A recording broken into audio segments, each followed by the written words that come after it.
Vidite, ovo je deda bere smokve. Sad ću vam pokažem.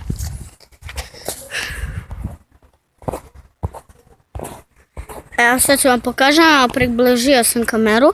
Vidite. Andrija!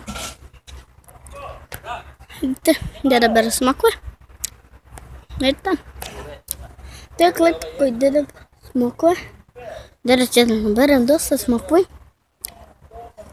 Da je poljoprivreda. Dedina poljoprivreda. Vidite mi, deda, evo mi te snimamo. On bere smokve, to je njemu zabavno. Po ceo dan ih bere, pa kad ih ne obere, onda ih obere. I vidite, deda je krenuo. I to bi bilo za ovaj video, vidimo se vrlo uskoro. I pozdrav svima. Vidite ovo i sada ćemo